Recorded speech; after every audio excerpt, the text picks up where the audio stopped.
আসসালামু আলাইকুম।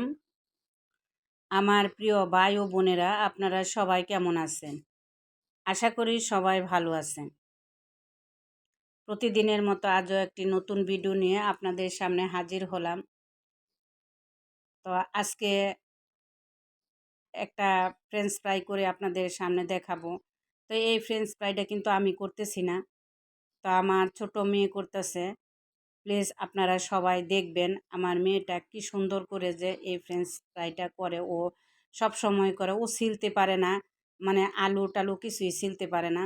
তো এই জন্য আর সিলানে না, আমাকে বললে আমি সিলে দিতাম, কিন্তু ও যখন এই ফ্রেঞ্চ ফ্রাইটা করছে তখন আমি ঘুমাইছিলাম। আমি তাড়াতাড়ি ঘুমাই পড়ি, কারণ সকাল সকাল আবার আমার উঠতে হয়।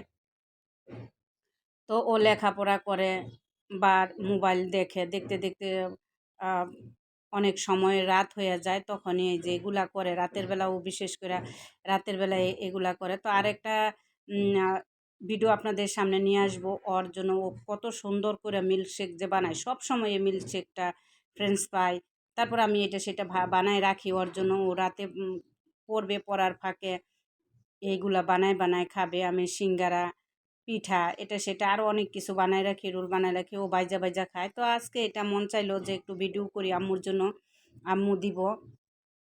তো এই জন্য আপনাদের সামনে আমি মানে শেয়ার করতেছি। তো মেয়েরা এটি কইরা খাওয়া যে কত একটা বাবা মার জন্য উপকার, মায়ের জন্য উপকার, এটা অনেক কিছু। সে তো আমার বলতেও পারতো যে আম্মু আমাকে এই ফ্রেঞ্চ ফ্রাইটা কইরা দাও, কিন্তু আমাকে কিছুই বলে না, ও নিজে নিজেই কইরা খাইতেছে। তো আমার মেয়ের জন্য সবাই দোয়া করবেন।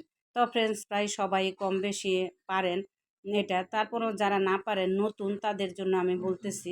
প্রথমে আলুটা ভালো করে ধুইয়া এরকম পিস পিস করে কাইটে রাখছে, কাইটে আবার ধুইছে, ধুইয়া কর্নফ্লাওয়ার, জিরার গুঁড়া, এগুলা দিয়া মাখায়া তারপরে ভাইজা নিছে, নর্মাল লবণ দিয়ে ভাজছে। আর এই পেঁয়াজটা কুচি করে বেসন দিয়া, কর্নফ্লাওয়ার দিয়া, একটু জিরার গুঁড়া দিয়ে ভাইজা নিছে, খাইছে সেই স্বাদ। আমিও খাই। তারপরে এই যে ও খাইতেছে। সবাই আমার মেয়েটার জন্য দোয়া করবেন, আমার মেয়েটার জন্য ভালো কিছু হইতে পারে, অনেক বড় পর্যায়ে পৌঁছাইতে পারে লেখাপড়া কইরা। সবাই দোয়া করবেন আমার মেয়েটার জন্য। আর যদি আমার মেয়েটার এই রেসিপিটা দেখে আপনাদের ভালো লেগে থাকে তাহলে একটা লাইক দিবেন। তো আজকের মতো এখানেই বিদায় নিলাম।